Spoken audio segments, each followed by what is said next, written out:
Let's get ready to rumble! ZingerNation jam-packed show today. Peloton up 5%. What's up, disciplined investor? We got Benzinga CEO Jason Raznick here with us. The man, the myth, the legend, Tom Nash.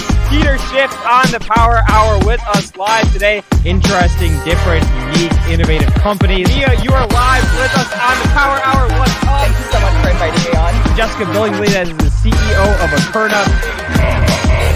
The best trade idea resource out there.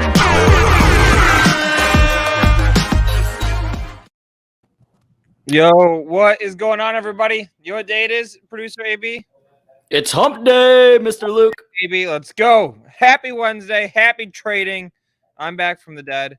And we're ready to get into it today. How does that sound? Let's do it. I know we've got a couple live trades to make on the show today, Luke. But real quick, we're going to start with a new segment. This segment is where we take a ticker from the chat. In this case, though, I'm going to give Luke one. He's going to pull up Benzinga Pro, go to the financials on the stock in Benzinga Pro, look at, the revenue, the balance sheet, and give a letter grade based on, his findings in 2 minutes or less. So he might say, hey, the financials look like a B plus to me or a C minus. So the first one we're going to go with, Luke. And I'm in the mood to YOLO buy stocks today. I'm definitely in a YOLO stock buying mood today. So if anybody has tickers for me, drop them in there. You might want to buy this after doing the quick financials on it. Ticker HMY. If you were watching live trading with Benzinga today, you saw me open a position in this stock.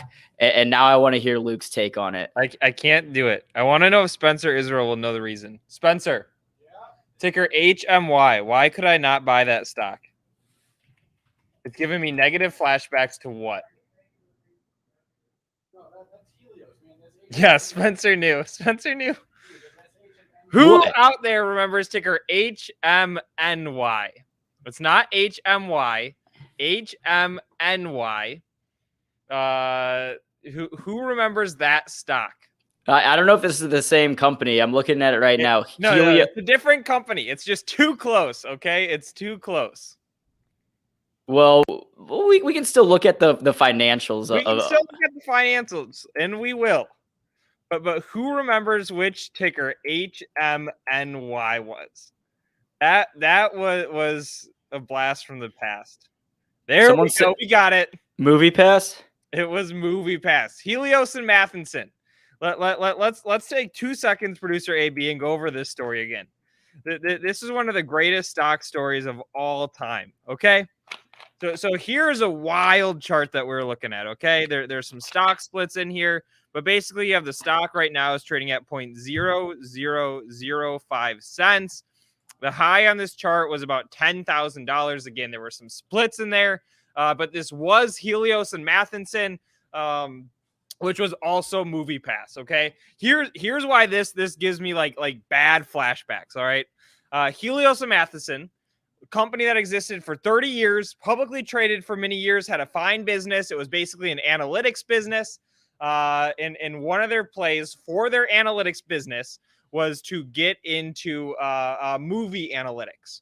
And they were basically going to produce this data on movies and movie going, and then sell it to the movie studios to help inform decisions. Okay, so they're an analytics business, existed for decades, getting into the movie business, collect analytics on moviegoers, sell that to the movie studios. Okay, how did they do that? Sam remembers. Sam in the chat remembers. They did that with the offering Movie Pass for anybody who remembers that craze. It was, I think it was like $10, $20 a month. You could go to unlimited movies at the movie theater. The reason why they did this was so that way they could collect that user data, run it through their analytics engine, repackage it, and then sell out that user data. Okay, so that was the Helios and Matheson story. The stock went buck effing wild. Okay, look at this. We have, again, this is split adjusted, but it's the best we have, $250 to $4,000. When Movie Pass was the craze. Okay, it was everywhere. It was the front page of CNN.com, etc. Slow trickle of death when the company ran into financing issues. The company said, we had financing, we're good to go. Stock spikes, goes crazy again. Company has to shut down its Movie Pass program. Company can't get financing, and this business that had existed for decades essentially went bankrupt in a matter of months. Okay, so that's the Helios and Matheson. That's the MoviePass story. It's like the biggest, highest profile stock blow up story that I can remember. Probably the most fun stock blow up story since Enron. I'm gonna throw that out there. If anybody has a better stock blow up story, I definitely want to hear it. But yes, Helios and Matheson, that was a hell of a party. I remember the MoviePass. I wasn't really investing or trading at the time, so I don't remember the stock side of it, just the actual MoviePass product. But yeah, let us know in the chat if you have another favorite stock blow up story. All right, Luke, let's go back to HMY, do our quick 2-minute breakdown on the financials. That is why I entered this stock today, because the financials looked strong to me, but I want to hear your take, Luke. So in 2 minutes or less, let's go to Benzinga Pro. We'll go to the financials. We'll see we'll see how we're looking for Harmony Gold Mining Co. Ticker HMY. Bless you. All right, and I'm going to say this one too, and let's look at Celsius for a second after this, producer AB, but I have some thoughts there. But generally speaking, I think that junior miners are sort of tough, because a lot of what you're betting on for these junior miners is the prospect of gold reserves, gold that's not getting pulled out of the ground yet, but the company had basically suspects that they will be pulling gold out of the ground at some point in the future. So that's why I think junior miners in general are tough, right? I don't have a competitive advantage for analyzing this. Do I know that this plot of land that they have in Nevada is going to produce gold? No. It's sort of like the small biotech stocks. I just don't feel like I have a competitive advantage with it for those, and that's why I typically stay away from them. That said, let's look at the financials. I'm shooting blanks right here, producer AB. Is that accurate or no? I don't believe so. We do have revenue. Okay, we do have revenue. We have revenue, yeah. All right, so in our Benzinga Pro calendar, so they are making money. Let's run this. So they're making $290 million a quarter. It seems pretty consistent for at least the last 4 quarters. So that's a $1 billion a year in sales. And I know what you're looking at, producer AB. You're saying they're doing $1 billion a year in sales. They only have a $2 billion market cap, so the stock is only trading at 2 times price to sales, which is well below the S&P average.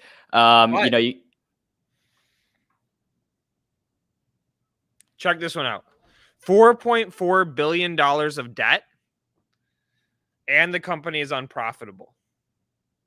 That's a little bit scary. If we go back to the earnings calendar, we see that the EPS is right around break even, slightly negative over the trailing year, and they have $4 billion of debt.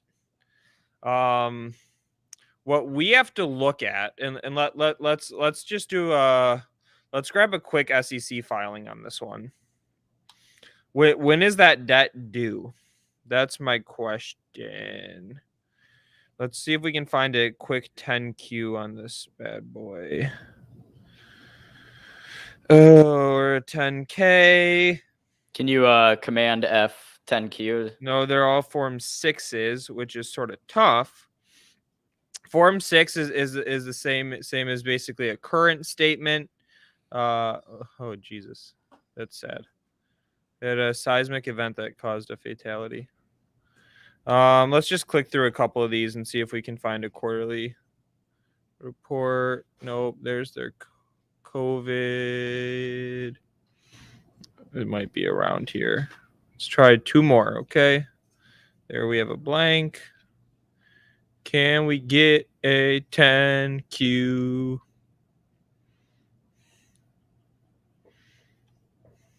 I don't think so. All right, so I don't know. Let's see. Just search this one. It looks like it has some comments on debt.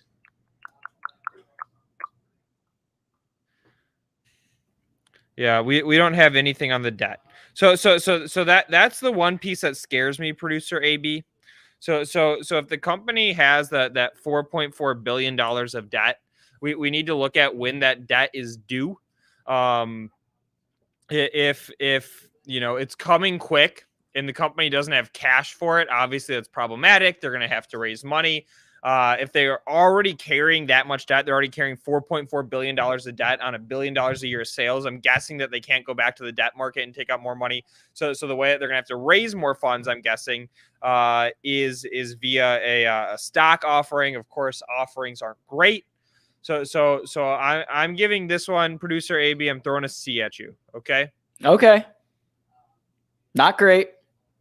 I bought the stock today. My price target's $4. We'll see if it, comes to fruition. But yeah, I mean, and I see somebody saying, what type of Q is that? What I was looking for was the 10Q. That's a quarterly statement. What we have here with this company is all Form 6s. And that's basically the equivalent of an 8K for a U.S. company. This is a non-U.S. company, so they file Form 6. You can think about that as the same as an 8K from a U.S. company. And again, we're getting all this information from Benzinga Pro. So if you haven't already, hit the link in the description for a free 2-week trial.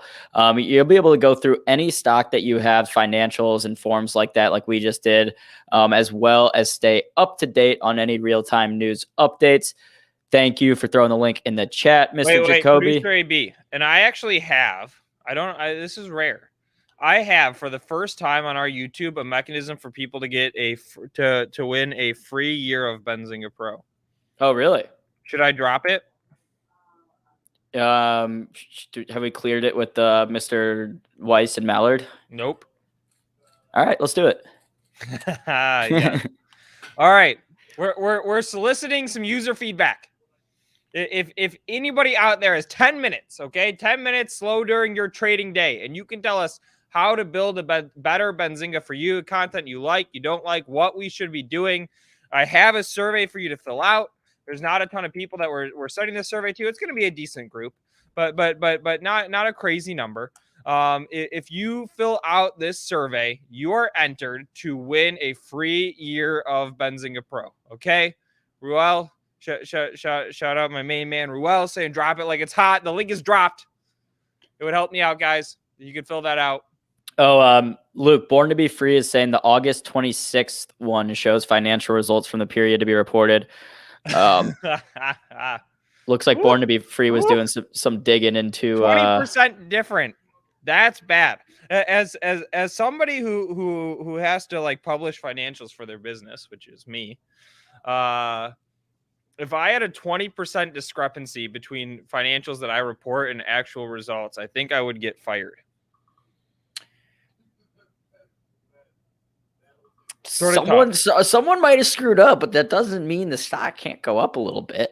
No, but yeah, I know some investor that I really likes to like search for words like that differ in reports to see, as a red flag. Like if it pops up like 10 different times and they're having to post altered numbers in a bunch of different areas, that's a red flag.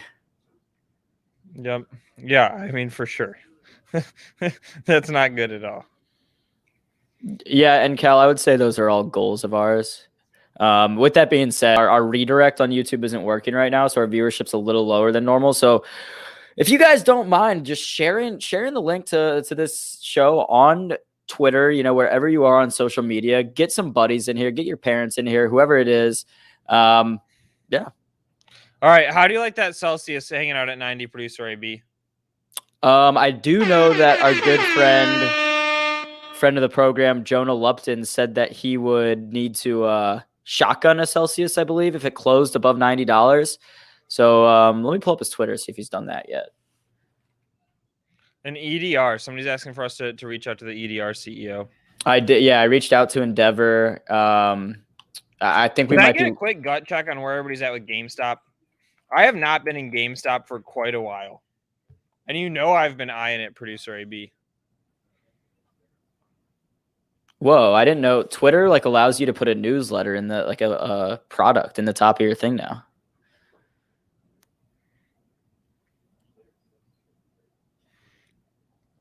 Producer AB, GameStop, yes or no? Everybody in the chat, GameStop, ticker GME. 1 if you like it, 2 if you don't. I have not been in it for a while. I've been eyeing it for a while. I think today is the day to hop back in. Catalyst coming up. The SEC is going to be publishing a report on the short squeeze. That drives some more energy back into it. It gets it back onto CNN, and I just use CNN as the proxy for non-financial media. Nobody likes it. I think I would like it more if I saw it drop down to that 150 range that I'd get in. I know. We talked about it. We looked at it. We didn't do it. I'm going through Jonah's media posts on Twitter. I see one where he tagged you, I know. Luke. I forgot to respond. I know. I was just going to say that. I went to the responses and you never responded. I know. Wait, put it back up. I didn't actually read it. I just saw the note. I was at the gym. And I got the notification. And then by the time that I got home, I forgot. Well, now when I say got home, the time that I got back to work.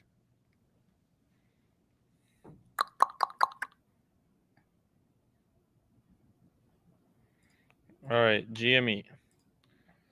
What are they doing to evolve their business model to something that is not dog poo? Here we go, Luke. I got it shared now. At Luke Jacobi, lightweight baby warm-up sets. All right, wait, zoom in. How much? What's he got on there? 275? 245, so that's 90 plus a 25. Oh, come on. I know this shit. That's 275. You got 245s and a 25. That's a 275 bet. I was going to do it. It just might have taken me a second. Yeah, I know, but when you lift, right, you just have all the numbers memorized, okay? Okay. I can count by 90s very well. You got 135, then 225, 315, 405, 495. Hey, how about this one? This kid that I worked with in back home in Missouri, he's like a big weight guy. He posted a picture last night on a leg press machine with 8 plates on one side. The leg press machine is all bullshit. I know, but still 8 plates on one side. So give me that. Doesn't do anything for me. Sorry. I'm just asking you for the number. All right, I don't know. I can't count that high. You got me up to 500 pounds, okay? 720. All right, you have again 135, 225, 315, 405, 495, and I'll let you know when I get above 495. Okay. All right, bringing up your screen back up. What are we looking at here, Luke? I'm doing it. Luke's buying some GameStop live on the show. Can we get an air horn for that? Live trades on the show? Nobody likes this trade, though. Sometimes those are the best trades. We're making some okay money today, too. Already up $1,500. I don't know, guys. Here's my thing. It's a stock that has... Oh, we got to verify. We got to get this fill. There we go. All right, we're filled. Okay, it's a stock that has a history of popping. I know you all are saying that I'm crazy, okay? But if we look at this GameStop chart and we'll go back, we'll look beyond sort of the madness period, right? It has a history of popping. We're consolidating again, and we have a catalyst, all right? Which the catalyst is the SEC report on the short selling is going to come out that is going to get mainstream media coverage. I'm just telling you. As somebody who's been in the media business for 10 years, it's going to get mainstream media coverage. That's the catalyst that potentially kicks off another rally. Nobody likes that trade. I think on the same... Which is fine. I think in that same realm, Luke, I think SDC, Smile Direct Club, could be an interesting buy right here as a potential short squeeze. It's gotten a lot of coverage as a potential short squeeze, and we've seen some pops, but not like the big squeeze yet.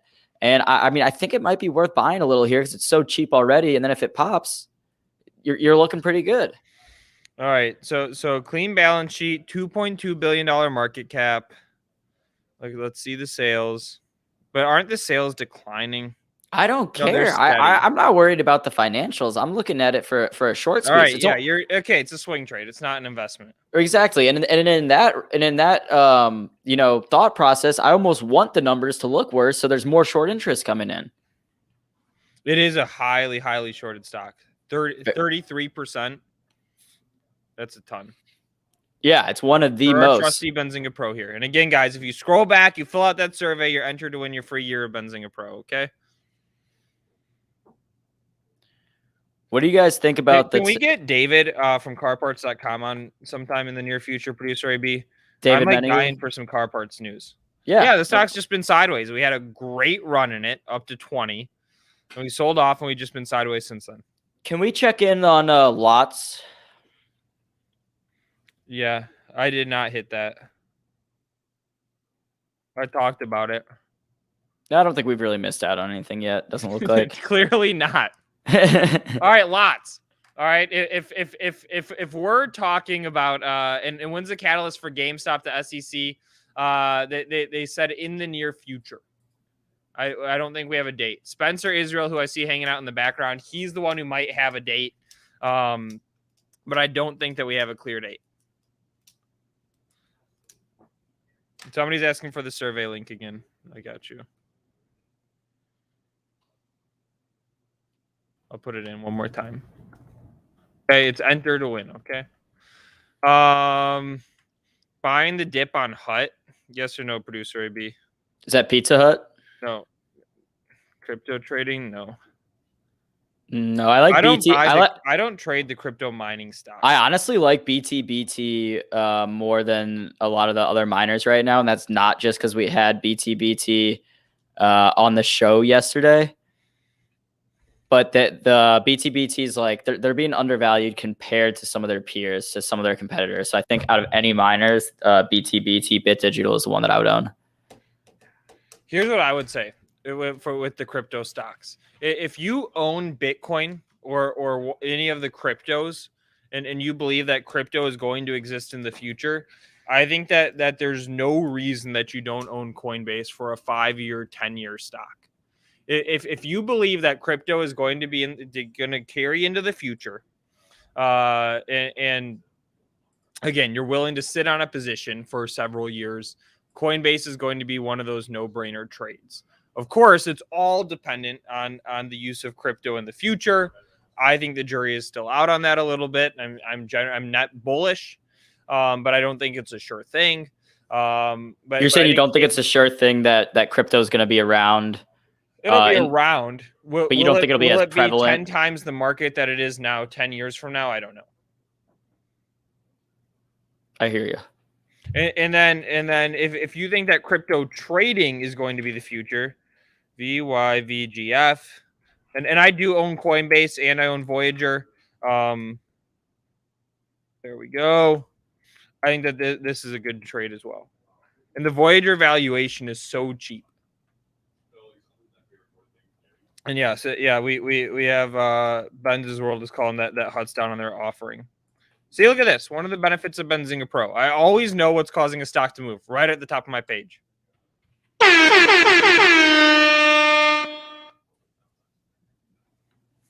So that's the move there. All right, Spencer, are you on GameStop? No. Why not? I don't have the cojones for that. I just did it.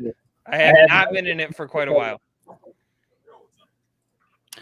Yeah, if I pull up, well, I'm echoing right now. If I pull up the crypto heat map, Luke, we can see real quick, Bitcoin and Ethereum both having a nice day. Cardano bouncing back yesterday after a not so great day for Cardano yesterday. ADA up about 6%. Moving over to Litecoin, of course, in the news with the fake press release with Walmart. Litecoin is pretty flat green, but 0.03%. That was fake news, correct? Completely fake news. That's like the one time fake news is the most accurate way. Fakest news ever. The most accurate way. If you guys missed it, it was that Walmart was accepting Litecoin as a payment mechanism. And actually, I was reading more about it and digging into it, Luke, and pretty much every, like any credible crypto journalist out there was like, thought that it smelt fishy from the get-go because they're like a big company like Walmart would be way more likely to accept like Bitcoin before they do Litecoin. Yes. Right. Or if you believe that, I did not believe that headline for a second. Yeah. And then there was that headline. Shame on you a little bit. Okay. We're not going to hold it against you, but shame on you for believing that headline. And Walmart is Spencer Israel made Litecoin his main holding after that headline came out. And Spencer, shame on you. It's possible that I lost my entire retirement account on Monday. It's possible. Anyway, now you have to buy some sub-penny shitcoin to try to earn it back. Yeah. Wait. Ripple XRP up about 3%. This crypto update has been brought to you by Voyager. If you go to Voyager and use the code ZING, you will get $50 in Bitcoin after your first deposit of $100 or more, and you make your first trade. So, free $50 in Bitcoin. If you haven't done it already, use code ZING. No reason not to. Spence, how we doing? Yeah, exactly. Yes, guys, if you're being crypto curious, you literally have to be directionally 50% wrong on your trade just to get back to break even. Okay. Yes, A&M. You can throw any symbol you want out there. We may acknowledge it. We may not acknowledge it. We may not. You never know. But XLM?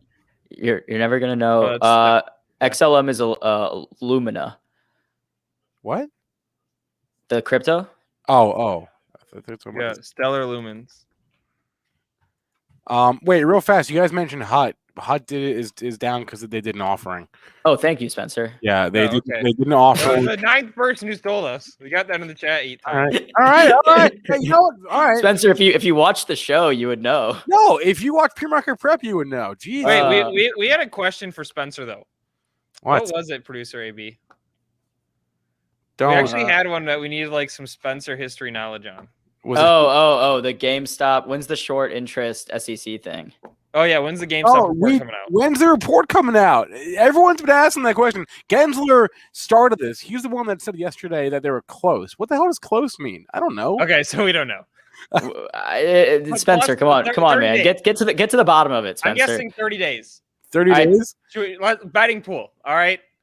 I'm gonna say 19 days from today. 19 calendar days. That's a month, right? Yes. Okay. No, 19 calendar days? Count not weekdays. Count not market days. Oh. All right, that's mine. Wait, Spencer. I'm writing it down on my paper. It says LJ Spencer. Call yours. Wait, real fast. Pamela Hut's down because they did an offering. Thank you. I want to tell Pamela that. Wait, when is the SEC GameStop report going to be out? You say next Tuesday. That's what AB says, and Luke says when the 19 days. Okay. So producer AB is on the 21st. I'm gonna say plus 6 days. I'm gonna say the I'm gonna say like October 8th. Spencer, we got a big interview coming up here in a few minutes with Jason Krantz, the CEO and founder of Definitive Healthcare, IPOing today. Yeah, waiting for it to open. I don't think it's opened yet. Ticker DH. I'm sure Jason is too, which is why he's not with us. We have a big IPO day. It did open. I stand corrected. DH just opened. Why is VZ a steaming pile of Duke? James wants to know. Also, Scott wants to know why BOFA is up 17% today. Check your Benzinga Pro. And BOFA isn't a ticker. Yeah, I was going to say, I don't know what BOFA is. B of A. I was literally just like, I don't know what stock that is. There's not a ton of stocks that I don't know, it's right? Bank of America. It's Bank of America. No, BAC, but it's a joke. It's like, so you say, yeah, all right, there we go. We got it in the chat. Wait, Spencer, what's the IPO you were looking out for? What was what? DH? Ticker DH? Delta Hotel? Chat, you guys are ridiculous. Like, see, this is the thing is like we're trying to like bring on like, like public company CEOs, and you guys are making like BOFA jokes like in the chat. Don't be sorry. I enjoyed it. It's just like, come on. It's a different show, Spencer, than pre-market prep. Okay. I know, but we're like for all we know, like they're watching this right now, being like, "What?" And we got the apes in here as well. Yeah, I gotta hop out for a sec. I'll be back in a couple minutes. You're in good hands, ZingerNation. Let me know if Uncle Spencer says anything bad. All right, one more, Spencer. Ticker ENG. What's the joke there? I don't get it. There's no joke. Oh, okay. Stock is up. No, why is it moving? Say it again. ENG. Yeah.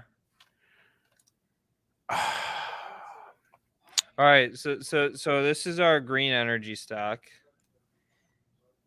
Let's zoom this thing out. Ugh. Here's a 1-year chart, Spency. ENG. Let's outsource this one. Going out to the chat. You like EN Global, ticker ENG. Drop the 1, if not, drop the 2. Now I know why I remember this one. This was a hot stock at the start of the year. Spencer, do you like this chart? Oh, it's great. It's fantastic. No. Come on, people. Hydrogen play. Christian Gallagher has us. All right. Wait, Luke, did we talk about the exclusives that we had in Pro this morning yet? We did not. We did not. You want to pull up AMPE, Ampio Pharma? Yeah. Every day we're moving stocks, guys. We're moving stocks from exclusive headlines. All right, so check this out. Everything that you see on my screen right now, this is a filtered view, is news that the Benzinga team originated. We're going beyond just reporting on the news and making the news more actionable than anybody else. But we're actually breaking the news, where companies are coming to us and saying, Benzinga, we are going to break this news for you. If it would be helpful, I can talk through how that breaking news process works. I've done it before, but if anybody would like me to go through that cycle, I'm more than happy to do it. But check this one out. Ticker AMPE Alpha Mike Papa Echo stock is up 18%. Company announced positive top line results. Pharmaceutical stock. That they have a drug in trial. Trial went well. Benzinga broke that news. Stock has subsequently ripped. Yeah, and it's not just don't be like, oh no, I missed, it went from 140 to 180, right? Oh no, I missed it. That's only a half of it. The other half is the way down, right? There's the way up and the way down. In this case, we've gone from 183 to 170 in the last hour or so. Like, there's volatility here. There's upside and downside. There's action to be had. Don't just think, oh no, I missed the rally. Too late. Not necessarily the case. That's why I bring that up. So if you like to short $1 stocks, then Spencer will call out the tickers for you tomorrow morning. You look that are up 50%. I didn't necessarily say that. I for all I know, it's optionable. I don't know if it's optionable or not. I don't know if there are puts on, if you can buy puts on this thing. I have no idea. But if you're looking for trades, short $1 stocks that are up 40% on the day. All right, you know what? I'm trying to be helpful. Always helpful. Get off me, man. I'm trying to be helpful here. Shout out James J in the chat. I saw a few tickers in the chat that planted cyclist. What's your question? Okay, here we go. Planted cyclist is asking, wondering if you think the Tesla catalyst could be with the Inspiration 4 launch tonight on Netflix. Wait a minute, is the launch tonight actually going to be on Netflix? I did not know that. So what Planted Cyclist is referring to is a SpaceX launch that's going to happen today. They're gonna do like an orbit around the Earth, right? I did not know it was going to be on Netflix. It's definitely on Netflix. Okay, wow, that's damn, that's pretty cool. All right, so anyway, different company, right? SpaceX and Tesla, same CEO, different company. Oh no, isn't Elon not the CEO anymore? Or no, he still is. I don't know. I can't even keep up. Do I think it's a catalyst? Oh, point surgeon. I'm sorry. Do I think the launch tonight's a catalyst for Tesla? No, not really. I don't really either. Nothing to do with the business. Dude, nothing to do with the business. Yeah. And we've seen it before so many times. Yeah. Right? If this is the first launch, sure, I'll give it to you. Second launch, I'll give it to you. But I mean, we've just seen the story so many times. That's why I don't think it's as interesting. It's like when Trump took office and he would tweet stuff early in the morning. Yeah, just me and Spencer Israel, 6:30 a.m. here at Benzinga HQ, barely awake. Lights are still off. We're having our first cup of coffee.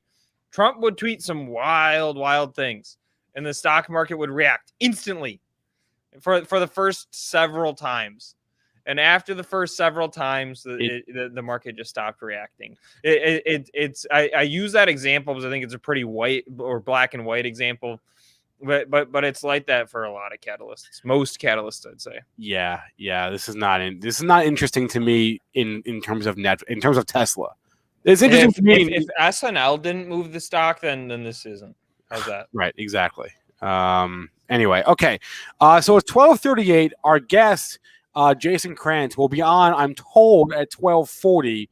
Their IPO, it just opened like 5 minutes ago, so they're still getting things together there. But he'll be on with us as founder and CEO of Definitive Healthcare, ticker DH. Just had the IPO today. We'll have the CEO on in 2 minutes. We'll have Tim Quast on after that. What's up? Why are you laughing?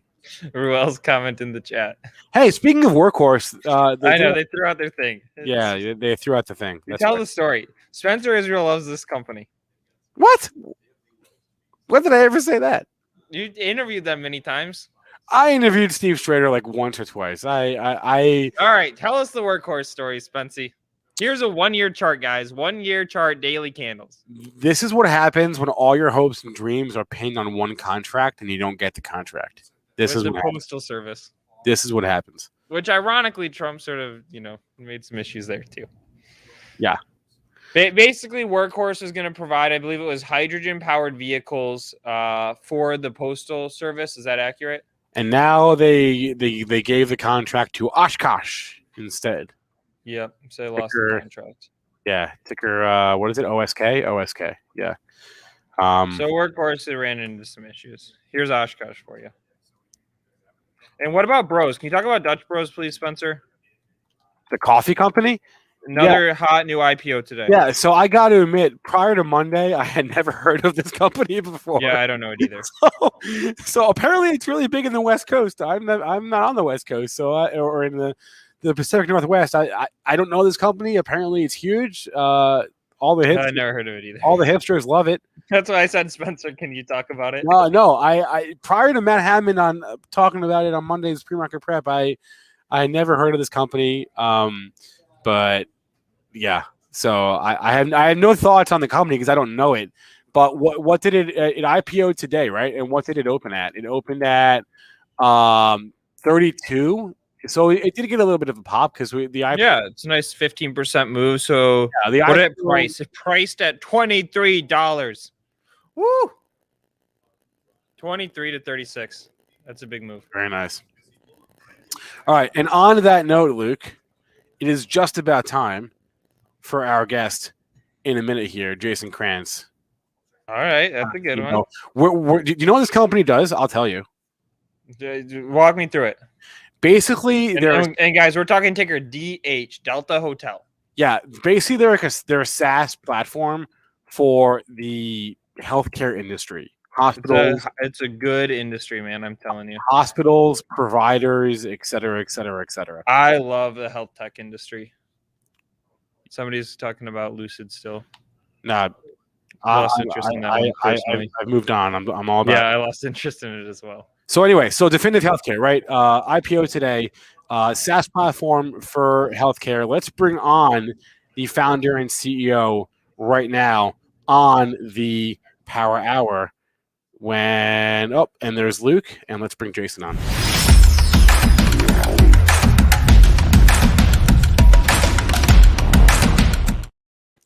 Jason Krantz, welcome to the Power Hour. Thanks so much for having me. I appreciate it. Okay, you are the founder and CEO of Definitive Healthcare. I briefly explained what you do. I described you as a SaaS platform for the healthcare industry, but from your mouth, explain exactly what you do. Absolutely. So Definitive Healthcare plays in the healthcare universe. The healthcare market is very large. It's a $4 trillion market. It's about 18% of the US GDP. But what makes a healthcare market very unique is the complexity. It's a very difficult it's a difficult market to understand and to sell and compete into. So what we do is we create data and intelligence in a platform to help our clients understand and navigate and sell into this very large end market. So what kinds of like industry-wide tailwinds are at your back right now? There's a lot of tailwinds within healthcare right now. First of all, the market's growing. There's an aging population. It's a great market to be in. But some of the tailwinds that really feed into what Definitive does are things like new and changing regulation and the shift to value-based care. So all of these are creating more complexity in the market. And we provide analytics that help our clients understand how these changes impact their business, what to do about it, and how to make sure that they can be successful in spite of these changes. Can you maybe give us like a couple of use cases, of practical use cases, and like examples of these insights that you guys provide? Absolutely. So let's say you're a company that sells MRI machines or X-ray machines. We will provide information on the number of operating rooms that facilities have and how many different X-rays they produce in a given year, and what types of x-rays. So are they complicated? Are they scans? All of this intelligence helps clients figure out what are the size of the markets that I can compete in, who are the best healthcare providers that I should be targeting, and then we'll provide tactical information like executive decision maker information so they can understand who they want to target at these organizations and what's the best message for them.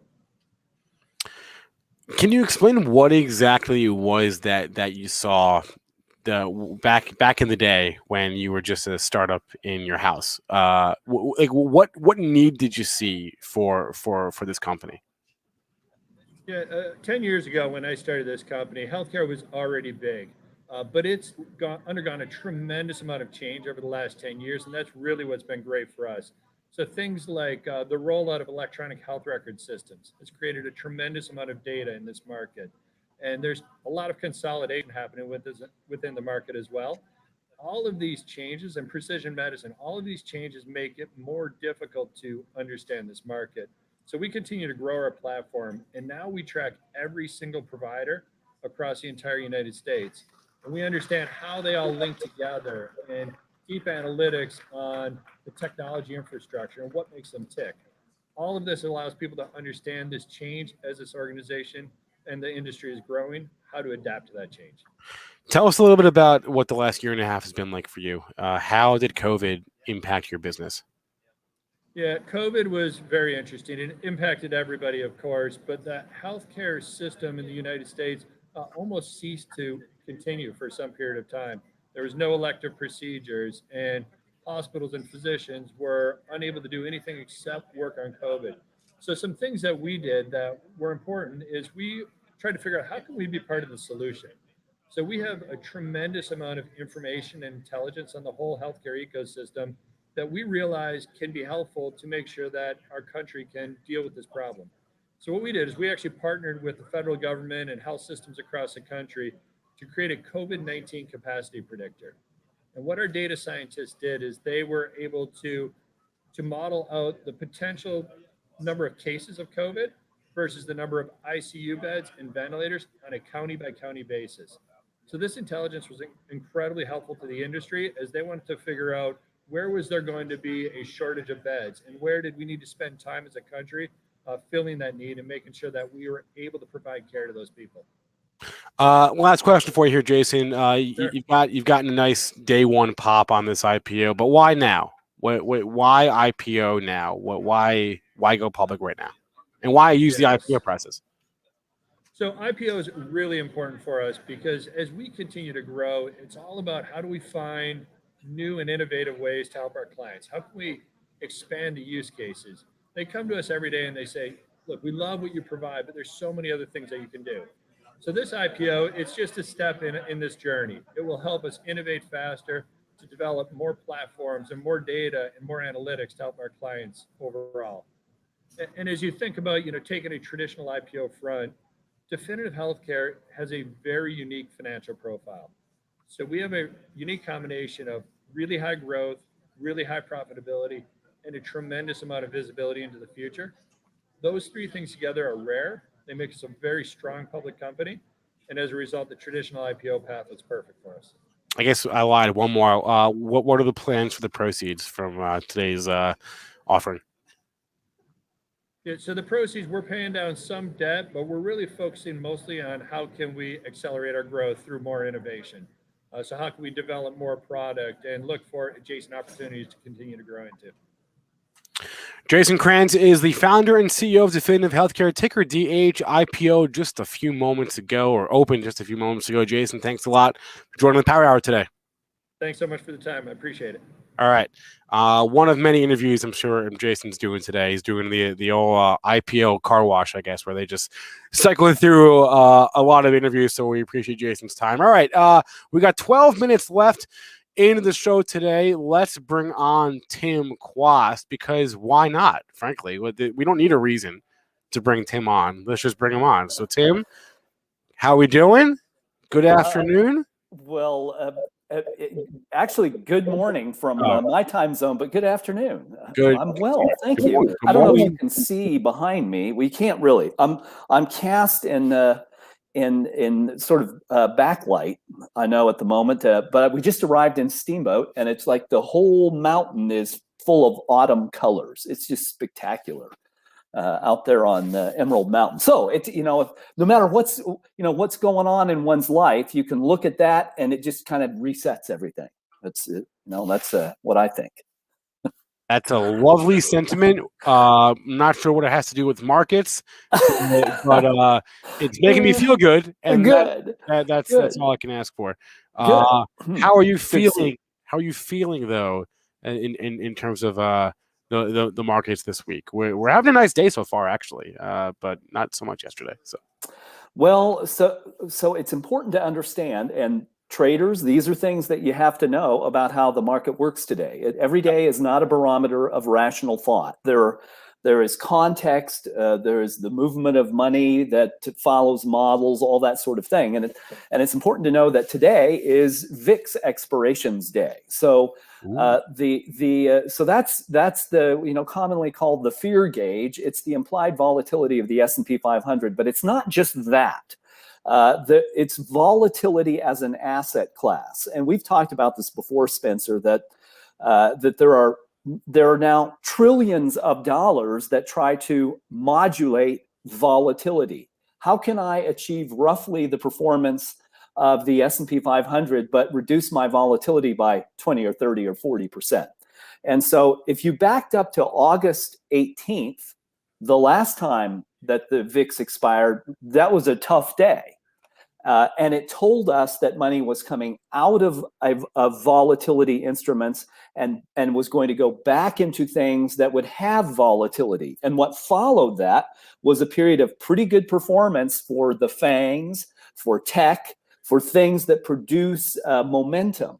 So what does it tell us today? September 15th, the Ides of September, that it's a good day as the VIX expires. Well, it could be the opposite. It could mean that when there's high demand for volatility hedges, the market tends to do well, but it ironically, proving a thing by its opposite, means that the market could experience additional pressure. I'm not saying it will, but it's entirely possible. Tim, so that's how I'm feeling. I got to ask you about this coming Friday. Okay. Is a big day for a couple of reasons, Yes. not the least of which is we have an S&P index rebalance, which only happens like 3-4 times. Look at my calendar. Four times a year. 4 times a year. 4 times a year. So it's once a quarter. And this Friday, the 17th, we actually have a few things on Friday. We have a quad witch. We have an S&P rebalance. I think we have a. Do we have anything with Fitzy? We might have a Fitzy rebalance in there. Anyway, S&P rebalance. Explain the significance to us. Okay, so every quarter, and keep in mind there are hundreds of thousands of indexes run by S&P Dow Jones. Oh yeah, it's not just and FTSE Russell runs 350. 400,000 different indexes. There are 3 million global index products. And so they will recalibrate. That is, there'll be additions and subtractions and the money that is pegged to it. So there are two things that you have to keep in mind as a trader. There is the constitution of the intellectual property called an index. So in this case, the big, you got the S&P 500, the mid cap 400, the small cap 600, and a bunch of others that'll all recalibrate. And so we already sort of know what those calibrations are going to be. So that's one piece of it. Then there is all of the money that is pegged to it.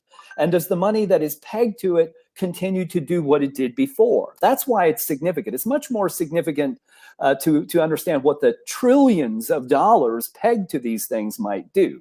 And that's why it's significant. Those things will change, and they will behave in ways that are not rational. It has nothing to do with picking good companies. It has to do with tracking a measure and making sure that your variance versus that measure is 2% or less. That's where you have to be. If you're more than 2% off of an index, it's bad news if you're trying to sell index products. And so that's what's going to play out here, Spencer. We'll go over the rebalancing more in detail on I imagine on Friday, because that's the actual day. But to Tim's Right. point, these can be big events for traders. Why? Because they cause volatility, right? Yes. There are stocks Yep. going in, there are Yep. stocks going out. Everyone that copies the index has to react accordingly, Right. and that creates volatility, especially at the close at the end of the week. There was a question from the chat here. Webcoin wants your opinion. Is this an okay, Tim, to sell premium in stocks? Yeah. Yes. If you want to, well, let me make sure I understand. Selling it, not you want to keep a premium, or are you hoping to exercise an instrument? I want to make sure I understand that.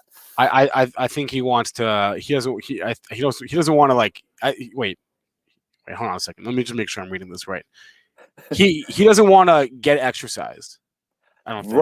Right. You want to. Okay. Yeah. So you want to. Is this a good time to sell calls so that you could keep the premium as opposed to sell puts? Yes. And I'll show you why if you're interested, Webcoin, on why that's the case. But absolutely, and good thinking. If it's one of the core things that we explain to people who use Market Structure Edge, that when the demand curves in the sectors of comprising the market, or the broad market itself, or whatever stocks that you're interested in is rising, that's a good time to sell puts, right? If you want to keep the premium on a put, do that. When the demand curves are falling, then you want to sell call premiums. That you want to keep the premium on selling calls. So you're exactly right, and it's a good thing to think about coming into options expirations.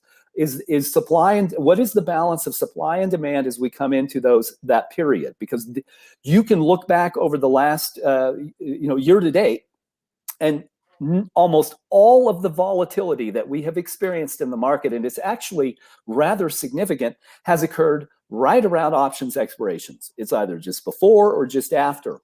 And if you add that up, we're now approaching 33% declines.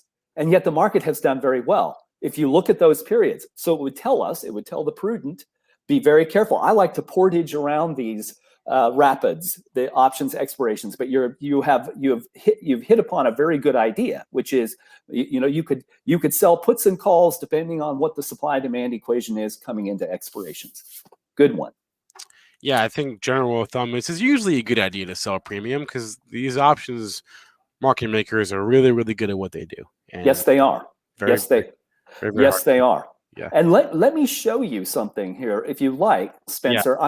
I'm gonna share my screen, because I'll show you something that we run internally. It's not part of the Edge tool set. It's something from the modern IR side, but it's pretty interesting. So this is the S&P 500 data.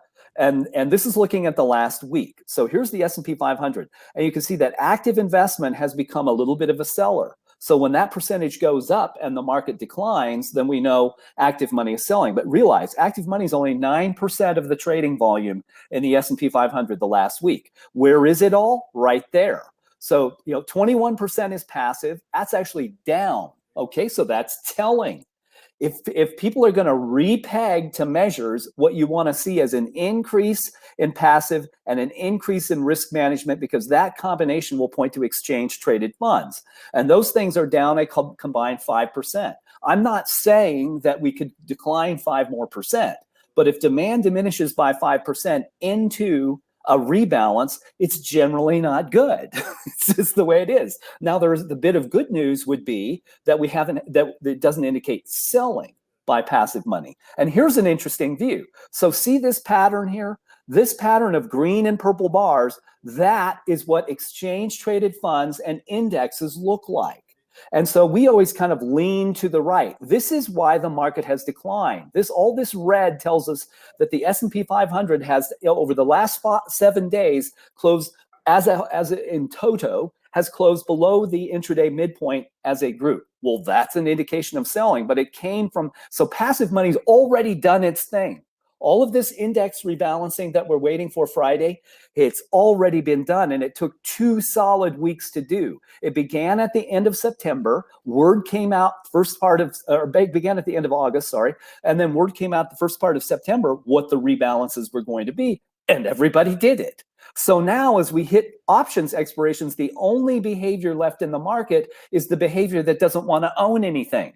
High frequency traders. So that generally in combination, and I'm not predicting it, that generally in combination does not bode well for the market because the machines move the market in the direction of pressure. So if they see that there isn't any buying occurring, what tends to happen? The market goes down. Once again, I'm not saying that's necessarily the case here, but I will offer a capstone to this. Let's go back and look at broad market sentiment for the S&P 500. We use SPY as a proxy. Well, it peaked back here. It actually peaked on September 7th. Well, that's a good time to be out. When market structure sentiment, when the measure of supply and demand peaks and demand begins to decline, what is the likelihood that the market continues to rise? Well, as the statisticians say, a number approaching 0. It's not perfect, but it's a very good indication. And it's still falling. Generally, the market trades between 4 and 6. That's the green and red lines. Yeah. So we are still migrating down. Monday will be very important because new options trade. If Monday money shows up and repegs and rehedges, we're going to be fine. If it doesn't, we're going to take a big leg down, I fear. I'm not saying it's going to happen, but that is the vital crux, the fulcrum that we will watch. Let me ask you a question, one more, and then we got a hot. But Okay. only because I apparently gave away really good odds yesterday on a bet with Joel. Do you think we will see at least one more all-time high this year? And we'll call it the S&P. Yes. All right. Yes, I do. All right.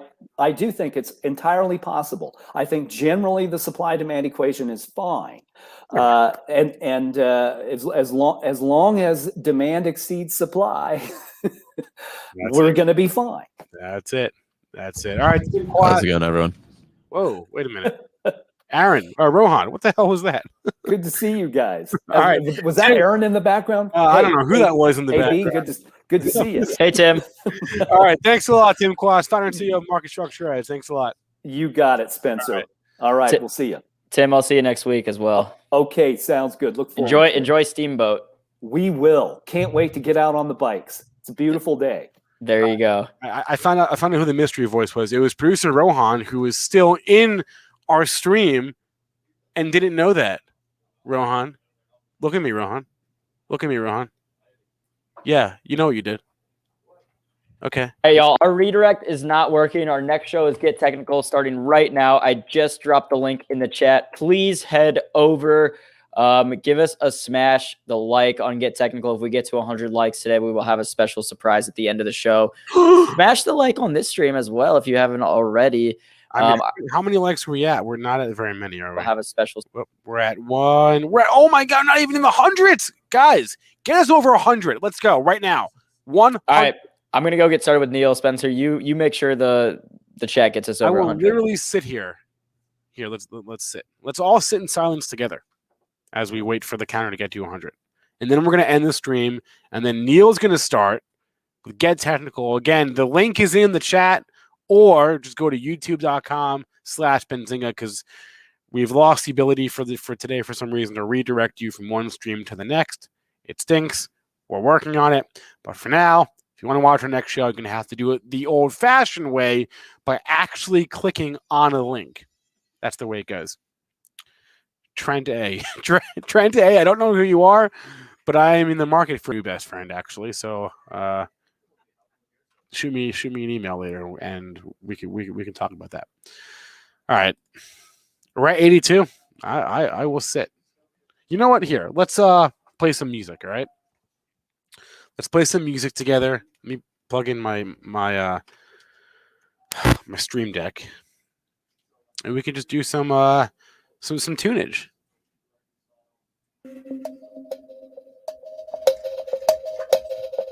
So we get to 100.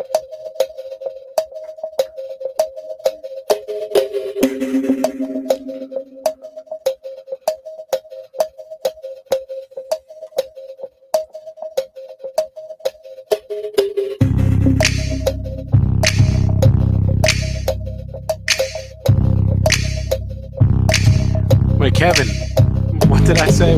What did I not say to you, Kevin?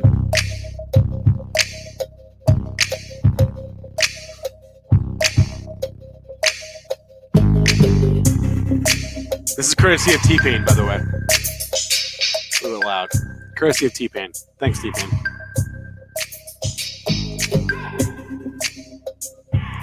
Do you guys ever trade with music in the background? Just wondering. Trading is so lonely. That's why I can never do it full time. It's so lonely. That's one of many reasons why I can do it, but it's such a lonely endeavor. That's why we're here. Hang out with us, right? Way more fun. Trying to trend trades with some smooth jazz. Smooth jazz is good. Beethoven is good. So I hear. Right? To trade with.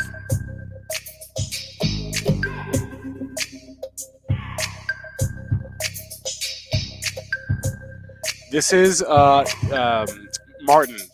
The music that I'm playing is from a I don't know what you call it, like I guess a playlist. It's called Pizzle Pack, and basically T-Pain made an entire playlist of beats that he gave away for free for anyone to use.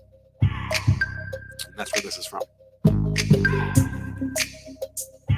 3 more likes and I'm gonna get off here. The stream. 2 more likes and I'm gonna wrap it up. Otherwise, I'll just sit here with my Pro open. Oh, we just went down. Somebody just... Yeah, we just went down a like.